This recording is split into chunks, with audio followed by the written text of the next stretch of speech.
Hello students, myself doctor Tarun Mittal. आज हम अपने नए टॉपिक के साथ अपना लेक्चर शुरू करेंगे और आज का हमारा टॉपिक है एरिया को आगे कंटिन्यू करते हुए हम उसके एडवांस वर्जन की तरफ चलेंगे, volume and surface area. Volume and surface area की कैटेगरी में ये मेरा फर्स्ट लेक्चर है। कुछ डाउट्स, कुछ प्रॉब्लम्स हम इसकी अगली लेक्चर में भी देखेंगे। आज हम इसके बेसिक से पढ़ना शुरू करते हैं। चलो शुरुआत करते हैं इस टॉपिक की। बहुत ध्यान से कुछ जर्नल से फार्मूलाज, कुछ जर्नल से फिगर्स, इनकी शेप्स को आप ध्यान में रखिएगा। उसके बाद हम इस टॉपिक को बहुत इजीली कर पाएंगे। Now we start with your topic.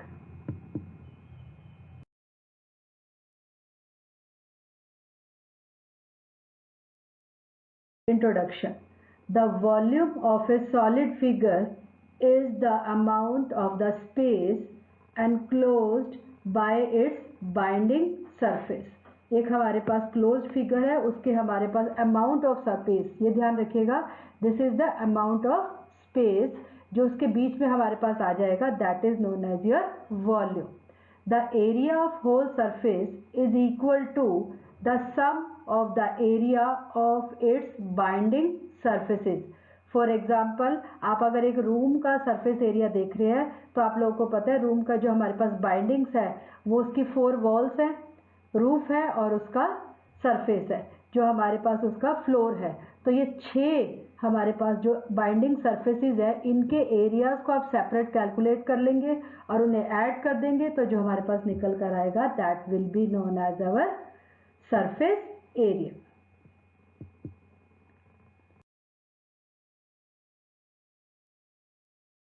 Start with your first figure, that is cuboid. आप लोग देख रहे होंगे क्यूबॉइड का मैंने फिगर थोड़ा सा बनाने की यहाँ कोशिश की है. क्यूबॉइड आपको लगभग एक रूम जैसा, एक बॉक्स जैसा लग रहा है. उसकी हमारे पास 3 डायमेंशन है, एक लेंथ है हमारे पास इसकी, एक डेप्थ है और एक हमारे पास इसकी हाइट है. और इसी के अकॉर्डिंग हम लोग इसके फार्मूलाज को रीड करते हैं. Bounded by 6 rectangular faces lying in parallel planes. ये ध्यान रखिएगा, हमारे पास 6 सरफेस है और उनको हम लोग पैरेलल प्लेन्स के बीच में लाई कर रहे हैं. आप लोग देख रहे होंगे ये रूफ हो गई, ये यहाँ से, और ये आप लोगों के पास फ्लोर है और ये इसकी हमारे पास 4 वॉल्स हो गई. इनके साथ हम ले रहे हैं. अब इसके साथ शुरू करते हैं. आप इसका सबसे पहले बेस एरिया. बेस एरिया हमारे पास हो गया L इंटू बी, क्योंकि हम लोग सिर्फ बेस की बात कर रहे हैं. बेस 2 डायमेंशन है और जस्ट लाइक एक रेक्टेंगल की तरह आप लोगों के पास. तो बेस एरिया का आपके पास फार्मूला हो गया लेंथ इंटू ब्रेड्थ. आप लोग देख रहे हो बेस एरिया में यहाँ पर आप लोगों के पास लेंथ और डेप्थ दो ही साइड की, दो ही डायमेंशन इसकी यूज हुई है. Now you have the curve surface area.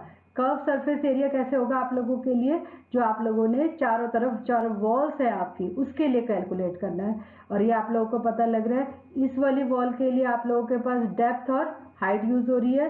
सामने वाली वॉल के लिए 2 डायमेंशन यूज हो रही है. ये वाली डायमेंशन हमारे पास डिफरेंट 2 डायमेंशन के साथ यूज हो रहा है, तो डबल डबल हमारे पास वो यूज होगा. Double of breadth into height plus double of length into height. और टोटल सरफेस एरिया क्या हो गया, टोटल सरफेस एरिया में तो हमारे पास ये रूफ, ये ऊपर वाला पोर्शन भी आया, तो सब कुछ डबल, क्योंकि ये हमारे पास डबल रूफ के साथ बेस और 4 वॉल्स. तो आप लोगों के पास टोटल सरफेस एरिया हो गया double of breadth into height plus length into height plus length into breadth. Clear. अब हमारे पास वॉल्यूम. वॉल्यूम अगर हम इस बॉक्स में कुछ फिल करना चाहते हैं, कुछ लिक्विड डालना चाहते हैं, वो उसके वॉल्यूम से रिलेट होगा और वो किसके इक्वल होगा, length into breadth into height. ये बहुत पुराना सा फार्मूला है, हम लोग जो शुरू से यूज कर रहे हैं, length into breadth into height. इसका यहाँ एक नया फार्मूला मैं थोड़ा सा आपको देना चाह रही हूँ. बहुत ईजी है. आप लोगों को लेंथ ब्रेड्थ हाइट के कॉम्बिनेशन से हम लोग ये फार्मूला लगा देते हैं. A1 cross A2 cross A2 A3 whole of under root, जिसमें A1 A2 A3 आपके पास क्या होगा, area of base, side and face respectively. ध्यान रखिएगा, A1 cross A2 cross A3 whole of under root.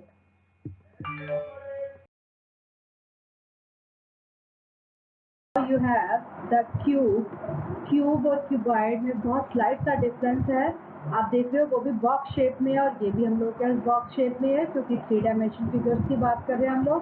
But सिर्फ क्या डिफरेंस है, यहाँ पर हमारे पास लेंथ, ब्रेड्थ और हाइट तीनों बराबर है आप लोगों के लिए। आप लोग देख रहे हैं एच जो हमारे पास वर्टिकल लाइंस है, फेस जो हमारे पास इसकी वॉल्स बनेंगी, और वर्टेक्स जहाँ पर हमारी एजेस क्रॉस करती हैं। अगर आपको क्यूबॉइड के फार्मूलाज ध्यान है तो क्यूब के आप बहुत इजीली कर सकते हैं। सिर्फ आप लोगों को लेंथ, ब्रेड्थ और हाइट की बजाय इक्वल वैल्यू देते हुए से ए हीट फीड करना है। देखिए अब क्यूब के बारे में हम लोग कुछ सीखते हैं। Bounded by 6 equal dimensional faces is known as your cube. अब इसका हम सरफेस एरिया की बात करते हैं। सरफेस एरिया का आप लोगों को याद होगा, हम लोग बोलते थे लेंथ इंटू ब्रेड्थ, बट अब वो लेंथ इंटू ब्रेड्थ नहीं है आप लोगों के पास, दैट इज ए स्क्वायर, क्योंकि हमारे पास सभी साइड इक्वल है। Same you have the curve surface area. Curve surface area is equal to 4a square. Same you have the total surface area is 6a square and volume is your a cube. Volume हमारे पास length into breadth into height होता है, उसी वजह से आप लोगों के पास ये हो जाएगा a cross a which will be equal to a cube. The next figure is parallelepiped like cuboid। Base area कैसे होगा, बेस एरिया आप लोगों को देख रहे हो पैरेललोग्राम की तरह है, 3 डायमेंशनल है, इसलिए इसे पैरेललोपाइप्ड कह देते हैं। बेस एरिया होगा S minus A, S minus B, S minus D whole of under root into 2। ध्यान रखिएगा बेटा, S minus A, S minus B, S minus D. यहाँ पर D या C, क्योंकि हमारे पास 3 ही डायमेंशन है इसीलिए हम लोग D यूज कर लेते हैं, D for depth. Clear. The curve surface area होगा length into breadth plus breadth into height का double, same as it is volume. Volume of the parallelepiped is base area into height. ध्यान रखिएगा, base area into height.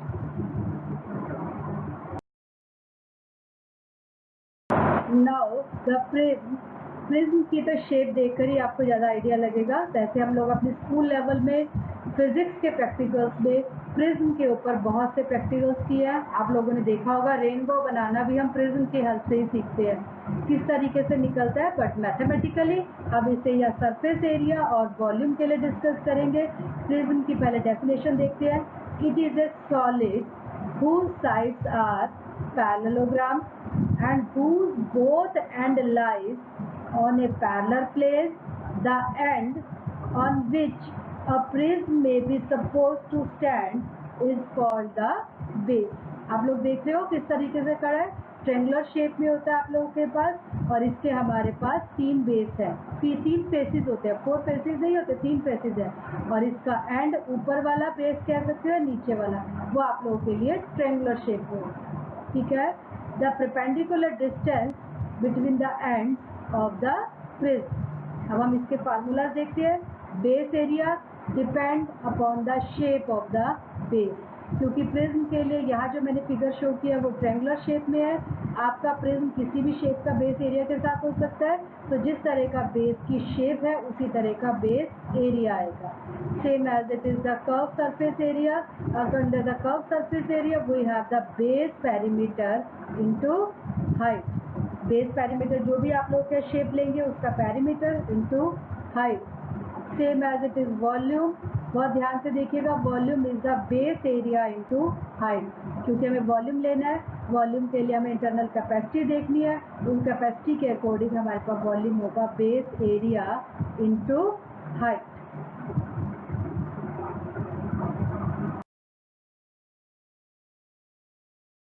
Now we discuss some example. Very first example बहुत पुराना, बहुत simple question, और लगभग आप देखेंगे तो इसी डाटा के साथ होता है। If the volume of A cube is 729 centimetre cube. Naturally volume की बात कर रहे हैं तो आप लोगों के पास यहाँ किस में आएगा, क्यूब यूनिट में आएगा। Then what will be the surface area of the cube. हमें इसका सरफेस एरिया निकालना है। वॉल्यूम आप लोगों को गिवन है और फिगर की जो शेप है वो आप लोगों के पास क्या है, क्यूब है। चलो शुरू हो जाते हैं। Volume of cube, length into breadth into height, cube है तो a into A that will be a cube और it will be equal to 729 क्योंकि गिवन है। क्यूब रूट ले सकते हैं, चाहे आप प्राइम फैक्टराइजेशन कर लीजिए, a हो गया 9। अब हम सरफेस एरिया भी बड़े आराम से निकाल सकते हैं। Surface area is 6a square, 6a यानी 9 इंटू 9 सॉल्व करते हैं तो आप लोगों के पास आंसर आएगा 486 स्क्वायर सेंटीमीटर। ध्यान रखिएगा क्योंकि वॉल्यूम है, 3 साइड्स यूज होती है, तो क्यूब में एरिया है, 2 डायमेंशन यूज होती है, तो इसलिए आते हैं square centimetre. Next example, a rectangular block 6 centimeter by 12 centimeter by 15 centimeter is cut up into an exact number of equal cubes। एक बहुत बड़ा ब्लॉक है, आप लोग देख सकते हो, जस्ट लाइक हम लोग जैसे क्या आती थी वो क्ले किसे खेलते थे हम लोग, बड़े बड़े ब्लॉक्स होते हैं हमारे पास और उसके हम छोटे छोटे क्यूब्स काट लेते हैं। उसी तरह से हमारे पास जो बड़े ब्लॉक की डायमेंशन गिवन है और उसमें से हमें एग्जैक्ट नंबर ऑफ क्यूब काटने हैं। Find the least possible number of cubes. ये ध्यान रखिएगा, हमें क्यूब्स की डायमेंशन फिक्स नहीं है, बट हमें जितने भी क्यूब्स काटने हैं वो एग्जैक्ट नंबर के चाहिए। चलो शुरू कर देते हैं। सबसे पहले वॉल्यूम निकालते हैं क्योंकि हम लोगों को उसका वॉल्यूम यूज होने वाला है। 6 इंटू 12 इंटू 15 वॉल्यूम है, तो आप लोगों के पास क्यूब सेंटीमीटर में यूज होगा and answer will be 1080 cubic centimetre. चलो हम लोगों को निकालना है इक्वल क्यूब, तो हम लोग क्या निकालेंगे, HCF हाईएस्ट कॉमन फैक्टर। अब हाईएस्ट कॉमन फैक्टर निकालते हैं 6, 12 एंड 15 का। आपको आता होगा, प्राइम फैक्टराइजेशन कर सकते हैं और ये आप लोगों के पास आ गया 3 सेंटीमीटर। हम लोग को क्यूब्स कट करने हैं, क्यूब कट करने के लिए भी हमें वॉल्यूम चाहिए, नेचुरली वॉल्यूम में से वॉल्यूम ही निकाला जा रहा है, तो हमारे पास क्यूब का वॉल्यूम होगा a क्यूब यानी 27 क्यूबिक सेंटीमीटर। सॉल्व करते हैं, डिवाइड कर देंगे क्योंकि एक एक एरिया कटता चला जाएगा तो वो डिवीजन के साथ कैलकुलेट होगा and it will be equal to 40। It means 40 blocks can be cut from the rectangular block. Clear? Move करें नेक्स्ट एग्जाम्पल की तरफ। चलो नेक्स्ट एग्जाम्पल,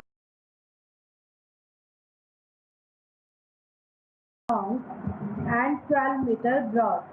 इसका हॉल का डायमेंशन में हमें सिर्फ 2 डायमेंशन दी गई है।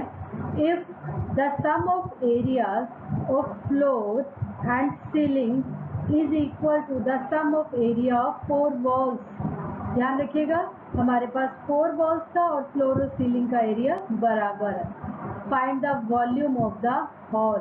आप लोग देख रहे होंगे, वॉल्यूम के लिए हमें चाहिए लेंथ, हमें चाहिए ब्रेड्थ और हमें चाहिए हाइट।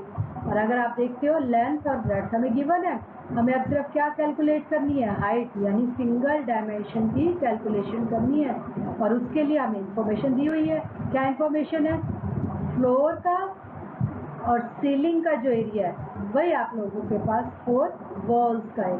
चलो शुरू करते हैं, हमें हाइट नहीं मालूम है, हाइट को हम h मीटर कैलकुलेट कर लेते हैं। चलो सबसे पहले शुरू एक एक करके जो गिवन इन्फॉर्मेशन है, सबसे पहले हम total area of floor and ceiling. Floor और सीलिंग का सेम रहेगा 2L इंटू बी और ये आप लोगों के पास कितना हो जाएगा 360 स्क्वायर मीटर। चलिए अब 4 वॉल्स का निकालते हैं।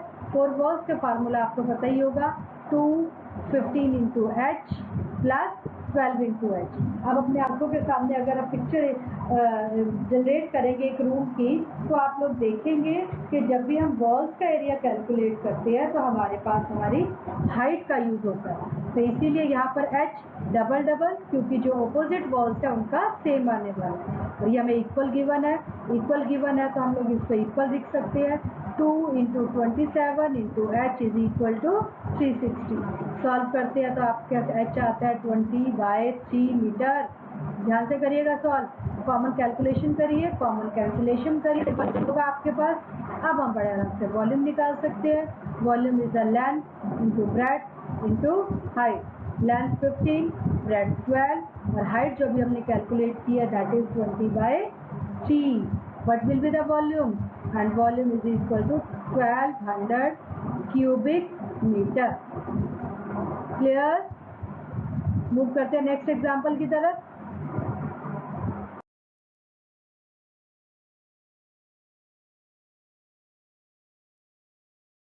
25 centimeter by 11.25 centimeter by 6 centimeter will be needed to build a wall 8 meter by 6 meter by 25.5 centimeter। ध्यान रखिएगा बच्चा, इसके अंदर हमारे पास यूनिट डिफरेंट है और ये तो पिछले लेक्चर से मैंने बहुत बार यूज़ किया है।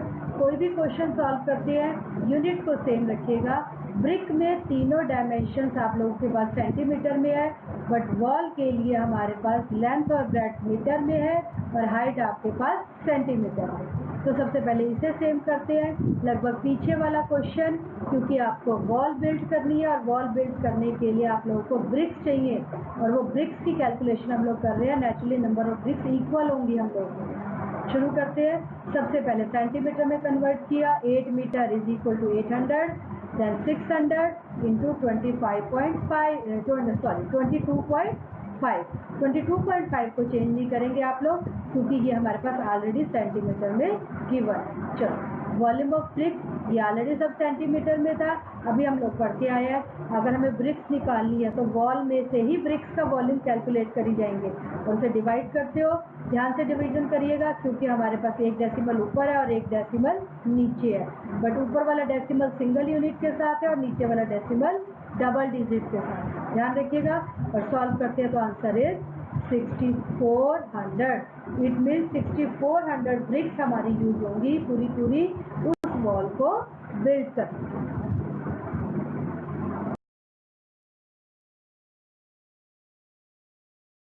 The next example, 3 solid cubes of size 1 centimeter, 6 centimeter and 8 centimeter are melted to form a new cube। अलग अलग क्यूब्स है, उन्हें मेल्ट कर दिया गया और मेल्ट करके एक नया क्यूब बना दिया गया। अगर नया क्यूब बन रहा है तो इट मीन्स आपके पास पुराने वाले क्यूब्स का वॉल्यूम यूज हुआ है। क्लियर है? चलिए अब क्या मानते हैं, find the surface area of the cube so form. वो कह रहा है कि इस तरह से जो नया क्यूब बन गया उसका हमें क्या फाइंड आउट करना है, सरफेस एरिया। क्वेश्चन को पढ़ते ही आपको ये चीज़ तो क्लियर हो गई होगी कि तीनों का वॉल्यूम मिलके हमारे नए क्यूब का वॉल्यूम है। चलो पहले वॉल्यूम निकाल लेते हैं। वॉल्यूम होगा 1 cube, 6 cube and 8 cube centimetre cube. ये ध्यान रखिएगा, कई बार हम यूनिट्स को ही मेंशन करने में गड़बड़ कर जाते हैं। And it will be equal to 729 cube centimetre. चलिए अब हमारे पास नए क्यूब का वॉल्यूम आ गया। हमें एरिया निकाल, एरिया के लिए हमें क्या चाहिए, सरफेस एरिया के लिए हमें क्या चाहिए, एच, और एच हमारे पास 729 का cube root and it will be equal to 9 centimetre. थोड़ा सा वैदिक मैथमेटिक्स यूज करते हुए या आप लोगों को कुछ क्वेश्चंस के कुछ टर्मिनोलॉजीज ऐसी होंगी जिनकी वैल्यूज आपको सीधा याद रहनी चाहिए, तभी आप लोग अपना टाइम सेव कर पाएंगे। 729 का क्यूब रूट हुआ करेगा 9, दैट इज 9 सेंटीमीटर। अब हम सरफेस एरिया निकाल सकते हैं, 6a स्क्वायर और सरफेस एरिया के अंदर वैल्यूज फीड करते हुए आंसर आ जाएगा 486 square centimetre. Clear?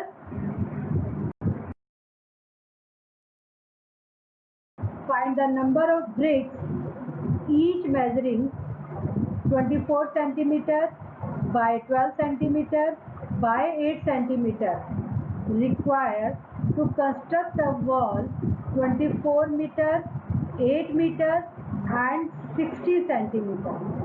If 10% of wall is filled with mortar. Clear?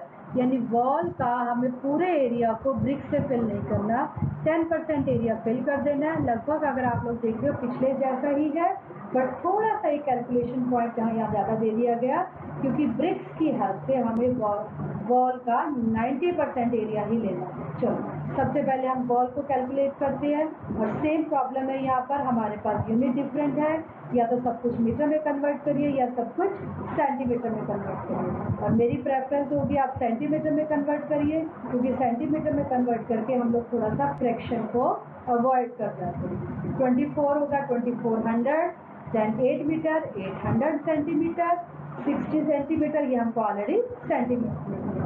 हम इसका 90% एरिया कैलकुलेट करते हैं। 90% परसेंट को ब्रेक करना आता है, that is 90/100 into 2400 into 800 into 60 solve करते हैं, या इसको एज इट इज रख लेते हैं क्योंकि हमें बाद में डिवीजन देना है। डिवीजन करके, क्योंकि यही हम लोग अपना थोड़ा टाइम सेव करेंगे, डिवीजन करेंगे हम एक वॉल्यूम के, एक ब्रिक के वॉल्यूम से, तो हमारे पास नंबर ऑफ ब्रिक्स आ जाएंगे। यहाँ देख रहे होंगे, आपको पता लग रहा होगा क्यों मैंने मल्टीप्लाई नहीं किया, क्योंकि हमारे पास ये बाय का एरिया आया, बाय में ऊपर नीचे कुछ कैंसिलेशन होंगे common factor, and answer will be 45,000। It means उस वॉल को कंस्ट्रक्ट करने के लिए आप लोगों को 45,000 ब्रिक्स की जरूरत रहेगी। क्लियर है? Clear?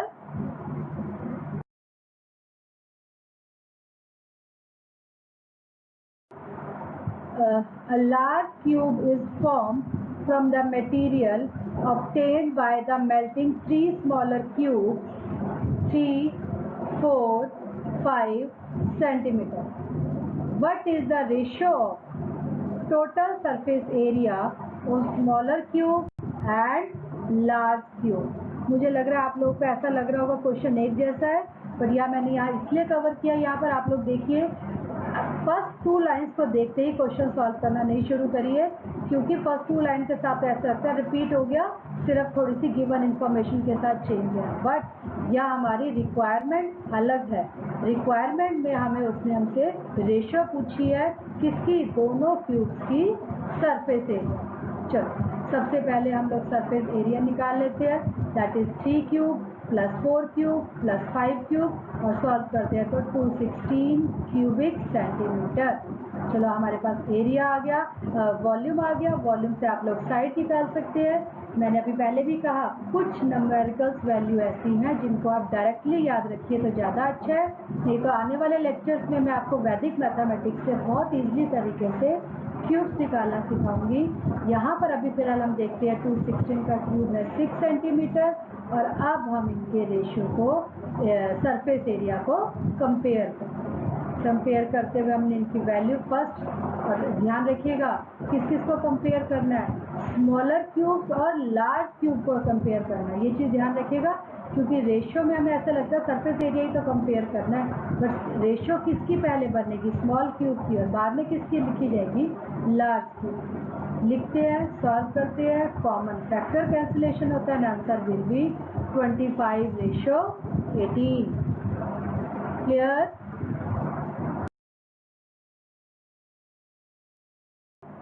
If the edge of a cube is increased by 50%, find the percentage increase in its surface area. बहुत ध्यान से, बहुत इजी, बहुत अच्छा और बहुत इम्पॉर्टेंट क्वेश्चन है हमारे पास। किसी क्यूब की एज को 15% इंक्रीज कर दिया गया तो उसका एरिया कितना इंक्रीज होगा। चलो हमें एज नहीं मालूम, हमें कुछ भी मालूम नहीं है, तो हम लेट कर लेंगे कि हमारे पास जो एज है वो आपके पास a सेंटीमीटर है। अगर हमारी एज a सेंटीमीटर है, उसे आप 15% इंक्रीज करते हैं तो हमारे पास 50% यानी आधा, 50% कितना हो जाता है? 50/100 यानी a/2, और इंक्रीज हुई है तो हमारे पास ओरिजिनल एज में वो ऐड हो जाएगी। ऐड होने के पास हमारे पास नई एज आ गई 3a/2। चलो ओरिजिनल हमारे पास सरफेस एरिया कितना बनेगा? 6a², और नए क्यूब का नई एज के साथ एरिया होगा 6 इंटू 3a/2 स्क्वायर। सॉल्व करते हैं तो आप लोग के पास आ गई 13.5a²। पुराना एरिया भी है हमारे पास 6a², नया एरिया भी आ चुका है 13.5a², और हमें इनका इंक्रीज निकालना है। इंक्रीज तो निकालना ही है कैलकुलेट, बट इस इंक्रीज को हमें परसेंटेज में कन्वर्ट करना है। जब आप इसे परसेंटेज में कन्वर्ट करते हैं, चलो पहले डिफरेंस निकालते हैं, इंक्रीज आएगा 7.5a², और इसे हम परसेंटेज में कन्वर्ट करते हैं। परसेंटेज वाले लेक्चर्स मैं आने वाले टाइम में दूंगी, बट आप लोगों को थोड़ा सा यहाँ बेसिक क्लियर करूँ, जब भी हम इंक्रीज और डिक्रीज की बात करते हैं तो हम लोग उसके ओरिजिनल से कंपेयर करते हैं। हमारा ओरिजिनल कितना था 6a², 7.5 a² को जब हम 6a² से परसेंटेज निकालते हैं it will be equal to 125%। इसका मतलब क्या हो गया हमारा, अगर हमारी एज को 15% इंक्रीज किया जाता है तो उसके सरफेस एरिया 125% इंक्रीज हो जाएगा। क्लियर?